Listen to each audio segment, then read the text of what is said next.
Effectivement, on m'a déjà demandé de signer les photos. Voilà. Parce qu'on n'est pas artiste en fait, c'est les autres qui nous donnent ce titre.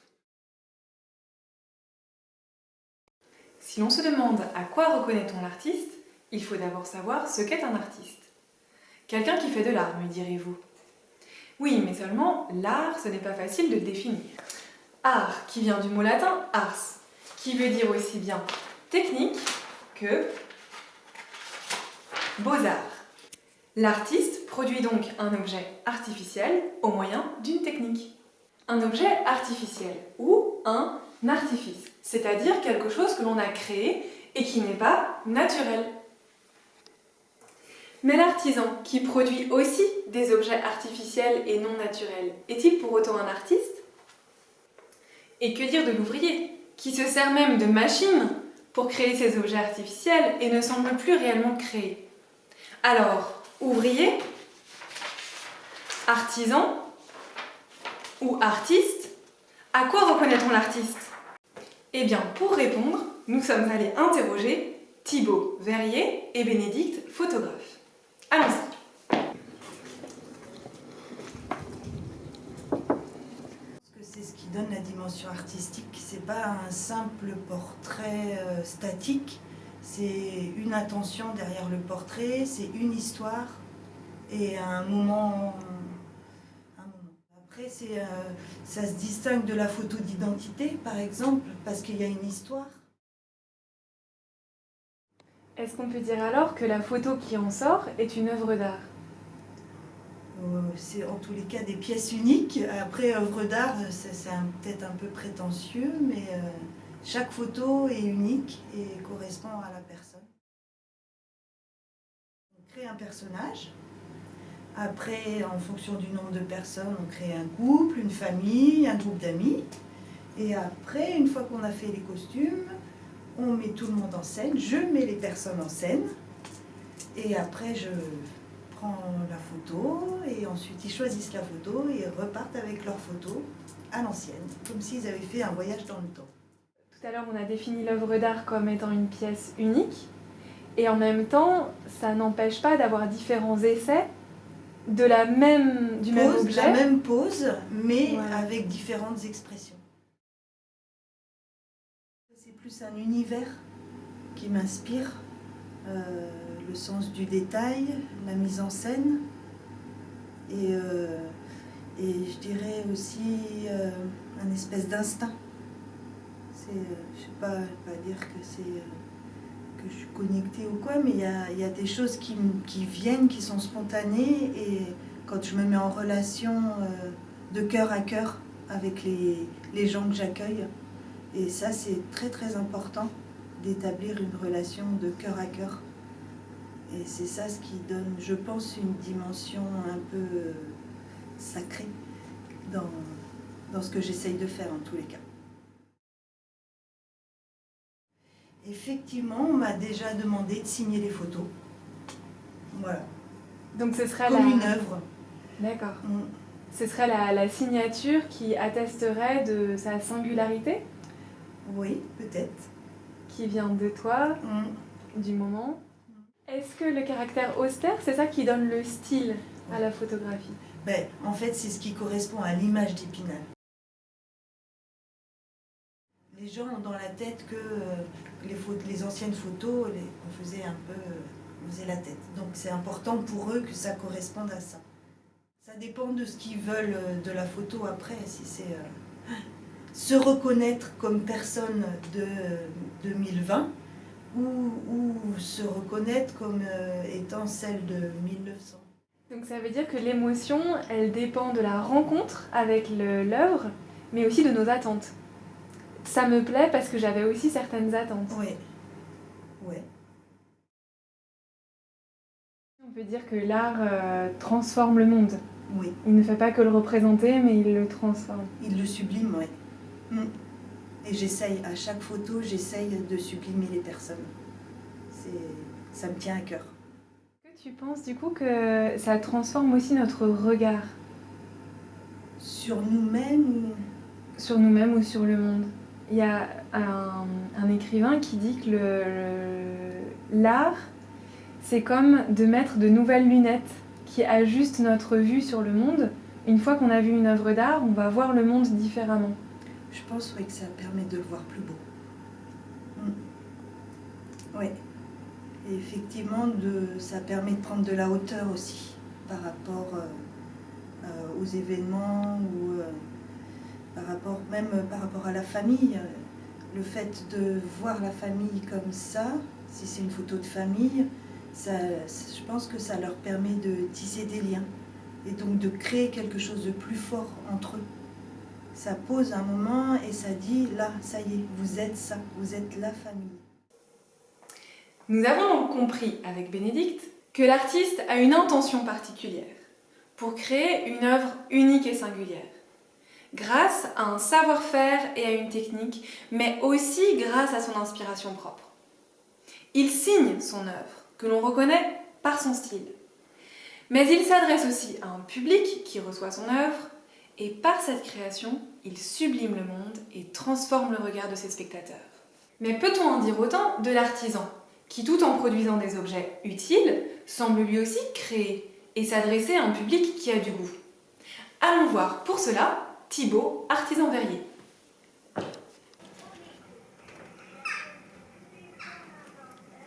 Alors, je suis souffleur de verre depuis 15 ans maintenant. Donc, c'est un métier artisanal basé sur la transformation de la matière verre. Voilà, donc je ne la fabrique pas moi-même, la matière, mais je la transforme et je lui donne une forme, soit une forme imaginaire que moi j'ai décidé, ou je peux répondre à une commande, faire quelque chose d'assez précis, un service de verre, mais tout ce qu'on peut imaginer, hein, des lampes, des objets déco. Donc c'est ça qui est intéressant. Je peux m'adapter à plein d'objets différents avec une seule matière qu'on connaît tous mais qu'on a rarement vu transformer à la main. Donc même moi quand j'ai découvert ça, j'étais plutôt intrigué par ce métier. Et en fait c'est très difficile de partir d'une petite boule de verre et d'en faire la forme qu'on a décidé. On croit que faire une boule c'est ce qu'il y a de plus simple, mais en fait il va falloir contrôler toute la matière pendant qu'elle refroidit, parce qu'on la sort du four très chaude. Et c'est au moment où elle va durcir que là on va garder la forme qu'on souhaite. Donc quand tu commences à créer un objet, tu as une idée ou une image un plan, en tête? Ouais, il faut que je sache, il faut anticiper avant de faire l'objet, hein, faut prévoir différentes étapes et du coup on arrive normalement à l'objet demandé, mais c'est pas toujours le cas.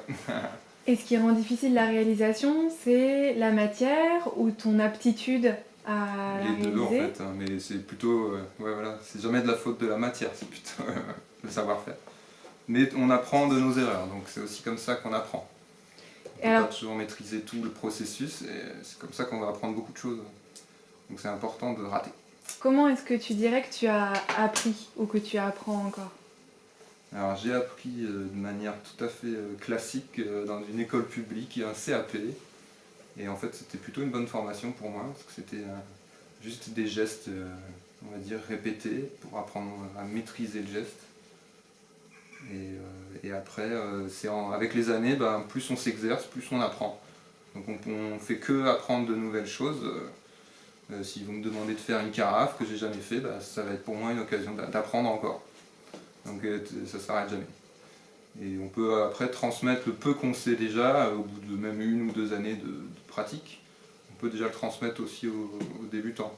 Parce que c'est une question de geste, donc on a tous une manière un peu différente d'apprendre, de comprendre et de transmettre. Donc voilà, c'est ça qui est intéressant. Ce qui compte, c'est pas forcément le processus, mais c'est le résultat, enfin, c'est l'objet qui compte. Mais forcément, bien sûr, on va devoir perfectionner le processus, mais il n'y a pas une manière obligée de faire. Donc tu as dit qu'il y avait une part de construction, d'imagination, mais ça veut dire qu'il y a aussi une part d'improvisation. C'est au moment où on fabrique, ça peut se passer comme on a prévu ou pas du tout. Et c'est là qu'on va devoir improviser ou essayer de rattraper le truc. Qu'est-ce que tu vises quand tu produis un objet? Est-ce que c'est la beauté? Par exemple, si c'est un objet usuel, ça me parle moins qu'une œuvre peut-être. Du coup, je vais le faire le plus design possible, c'est-à-dire il faut que la forme corresponde à l'utilité, il faut qu'il soit pratique. Et moi, c'est ça qui me plaît dans un objet. C'est pas forcément les couleurs. Je vais plutôt m'adapter au goût des clients, mais c'est faire quelque chose qui soit fonctionnel. Et, voilà. Donc si on récapitule, on a les objets usuels qui ont une utilité, dont Voilà. on se sert au quotidien comme un verre, Mhm. des œuvres d'art Des qui œuvres n'ont d'art. pas d'utilité mais qu'on sont- apprécie pour leur beauté du coup. Ouais, ou qu'on va du coup aller chercher, là on va chercher plus loin avec la matière qu'on sait travailler à peu près. On va exprimer d'autres idées, pas juste répondre à une commande d'une forme. Donc là on va pouvoir s'exprimer ou répondre à un thème et du coup faire travailler son imagination. Donc un objet artistique c'est plus intéressant, mais c'est pas ce qu'on nous demande le plus. Est-ce que tu peux nous montrer? Carafe, un bon classique, hein. Carafe à vin ou à eau, avec un petit bourrelet sous colle pour éviter les gouttes. Voilà. Donc ce que l'on pourrait prendre pour un détail esthétique a en réalité une utilité puisque c'est un objet Voilà. visuel comme mais, tu je, nous l'as- moi je le fais parce que ça me fait plaisir de faire ça. C'est plus compliqué que de le faire. Mais en fait ça a utilité donc ça vaut le coup. Tu as distingué aussi les objets d'artisanat et les objets industriels. Par exemple, ces deux carafes, elles sont très semblables, mais est-ce que c'est parce qu'elles sont des objets artisanaux qu'elles ne sont pas exactement les mêmes? Oui, bien sûr. Ouais. C'est le principe d'artisanal, c'est qu'il y aura toujours une différence entre les objets. Après, ils pourraient être parfaits tous à la même taille si je soufflais dans un moule. Donc moi j'ai des procédés, je peux aussi faire du semi-industriel. C'est-à-dire que l'industrie, ça va être répéter la forme toujours la même. Et donc pour ça, il faut utiliser des moules. Moi je fabrique peu, enfin j'ai pas beaucoup de moules. Donc je fais tout à la main. Mais je pourrais faire quelque chose en plus grande série. Et là je m'éloignerais du côté artisanal. Des ouvriers qui manipulent du verre avec des machines. Du coup là c'est encore un peu autre chose. Qui laissent moins de place à la créativité. Ils répondent à des commandes avec un moule, donc Je veux ils vont savoir. avoir 1000 pièces, moi je peux pas faire. On me demande 1000 pièces comme ça va me prendre 1000 fois un quart d'heure. Et du coup, on comprend que c'est aussi ça qui modifie le prix et la valeur des objets produits. Moi je pensais pas réussir à vivre de mon métier en faisant des petits objets, enfin des objets simples. Je pensais qu'il fallait justement faire des objets plus chers, parce que le verre c'est une matière difficile à fabriquer. Et en fait en faisant de l'artisanat d'art, donc c'est surtout répondre à ce que veut le public, à ce qu'il aime en verre. Voilà, Donc de nouveau, le public il cherche aussi une dimension esthétique. L'artisan, il va en fait travailler pour ses clients, pas vraiment pour lui. Il va mettre sa touche, mais il va répondre à ses commandes. Et l'artiste, lui, il va plutôt, avec ce qu'il a appris en travaillant des formes classiques, il va développer autre chose pour son plaisir peut-être au départ, et après pour souvent ça touche d'autres gens. Donc voilà, l'artiste il va être obligé d'expliquer sa démarche, il ne va pas juste proposer un objet, un prix, souvent on lui demande plus derrière, quoi. Ça veut dire qu'une œuvre d'art, elle ne va pas sans un discours. Bah oui, parce que pourquoi est-ce que je le fais en verre plutôt qu'autre chose? Il faut que ça ait un sens. Et c'est parce que moi je sais fabriquer du verre, mais c'est surtout qu'en voyant des formes de vie sous-marines, transparentes, c'est une source d'inspiration inépuisable, quoi. Mais est-ce que tu penses que quelqu'un qui verrait l'œuvre d'art sans que tu lui expliques pourrait malgré tout l'apprécier? Il l'appréciera peut-être très différemment, mais il va sûrement toucher à quelque chose que je voulais mettre dedans.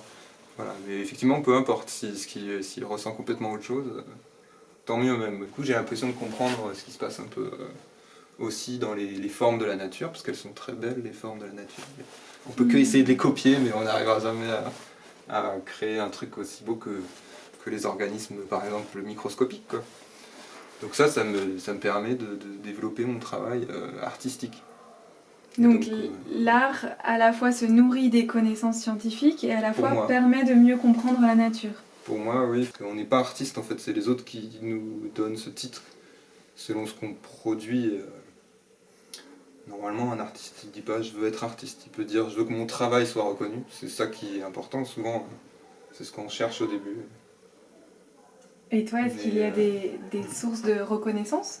Je les ai eues, effectivement, je voulais un peu de reconnaissance, j'ai fait des expos et ça m'a fait plaisir, en gros, qu'on reconnaisse mon travail, juste pour mon travail, pas parce que j'avais fait telle école ou telle... Voilà. Et finalement, c'est parce que l'école m'a parfois un peu rabaissé en disant que je ne serais pas forcément artiste. Enfin, que artiste, c'était... Voilà, faut être prétentieux quand on est prétentieux quand on veut être artiste. Alors qu'en fait, c'est pas vraiment ça, mais en opposition à ça, j'ai tout fait pour l'être. Et maintenant que je l'ai fait, justement, j'ai eu cette reconnaissance, c'est plus aussi important, en tout cas, d'avoir cette reconnaissance. Ce qui compte, c'est d'exprimer, de faire vraiment ce qu'on a envie soi, et puis si ça plaît, tant mieux. Mais de faire les salons haut de gamme à Paris, c'est bien beau, on peut viser ça, mais là, c'est plus se faire connaître que de savoir faire. On voit que ton four là est en chantier. Ça veut dire qu'en tant qu'artisan, en tant qu'artiste, tu es aussi capable de construire tes propres outils? Ouais, c'était une envie quand j'ai appris à souffler le verre, donc plusieurs années. Et au bout d'une dizaine d'années, en gros, on a acquis assez de savoir-faire en gros pour pouvoir faire des objets. Mais faire le four qui consiste à fondre le verre, ça c'est plus compliqué et c'est carrément un autre métier. Et c'est un peu connexe, du coup, si on sait fabriquer ces outils, on est encore plus autonome. Est-ce que tu as construit des outils spécifiques pour la réalisation d'une pièce? Ouais, bien sûr, ouais, je devais fabriquer pour des commandes particulières des structures en métal pour pouvoir écraser le verre dessus, souffler l'objet dans une cage par exemple. Résultat de l'enquête. L'artisan, comme l'artiste, se confronte à une matière pour réaliser quelque chose qu'il a imaginé. Il est capable de construire ses outils et de perfectionner ses techniques avant de les transmettre à d'autres. Mais l'artisan imagine des objets utiles dont on se sert, ce qui laisse moins de place à ses idées, à l'expression de ses idées. Mais pas moins de place à sa créativité, car chaque objet d'artisanat reste tout à fait unique et singulier. Alors que l'ouvrier n'a pas d'autre choix que de produire en série des objets identiques, standardisés. Si l'on peut chercher à définir chacun de ces statuts, l'artiste, l'artisan et l'ouvrier, c'est aussi et avant tout le public qui reconnaît l'œuvre d'art et son artiste, le bel objet d'artisanat et l'artisan. Avec tous ces concepts en poche, ces questions philosophiques, mais aussi avec vos émotions esthétiques. C'est maintenant à vous de voir.